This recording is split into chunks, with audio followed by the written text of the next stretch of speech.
e per lei voglio un applauso doppio perché è una giovane indipendentista veneta. E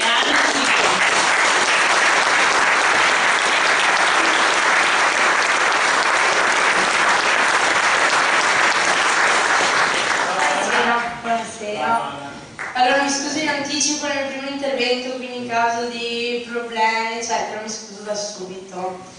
Allora io parlo di Veneto Stato ogni giorno con amici, conoscenti, perché penso che dai giovani partono le grandi idee e quindi mi ritrovo a dover rispondere principalmente a una domanda che è quella: perché i veneti vogliono fare da soli, perché vogliono essere riconosciuti come Stato e come popolo. Ecco, è stato fatto anche dall'Italia, è stato chiesto a un sociologo che è Robert Putnam di studiare quelli che sono i vari atteggiamenti civici all'interno dell'Italia, e nel suo libro, La tradizione civica nelle regioni italiane, finiva che la storia ha forgiato una società con dei valori completamente diversi in Veneto rispetto agli italiani. Ecco, io sono una studentessa di architettura e da quando sono entrata in questo progetto sono diventata sensibile a certi argomenti. Quindi dovevo preparare un esame di storia sulla parte del Rinascimento, e proprio sul testo, col titolo La storia del Rinascimento italiano, il Veneto veniva trattato proprio come un argomento a parte, cioè veniva assolutamente spiegato in un capitolo a sé. Vi volevo citare appunto una parte del libro che diceva: lo schema del palazzo veneziano tipico è fondamentalmente diverso da quello di tutti gli altri palazzi italiani. Il tipo normale di palazzo, rappresentato dagli esempi fiorentini, era condizionato dai fattori sociali, economici e climatici. Se il tipo veneziano era soggetto alle stesse influenze del tempo, diversi erano però i fattori. La stabilità politica ed economica di Venezia rendeva infatti superflua la fortificazione dei palazzi.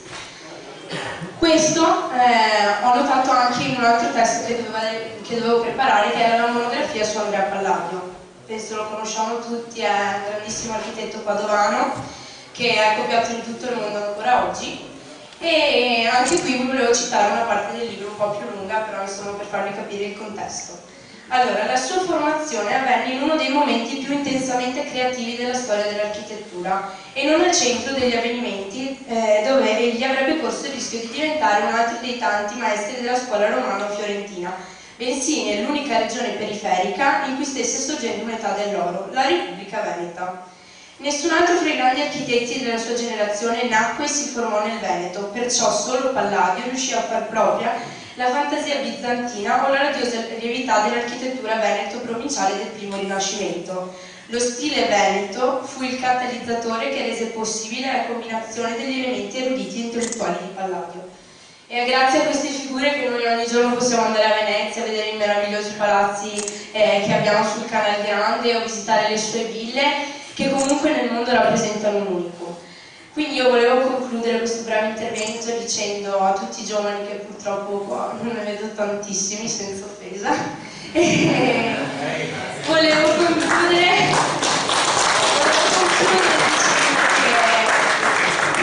che è inutile che quando ci laureiamo, quando finiamo di studiare, pensiamo tutti ad andare in Australia, a scappare via perché qua lo Stato ci sta levando il sangue. Ma bisogna che ci riprendiamo quello che i nostri avi in migliaia di anni ci hanno lasciato, e quindi riavere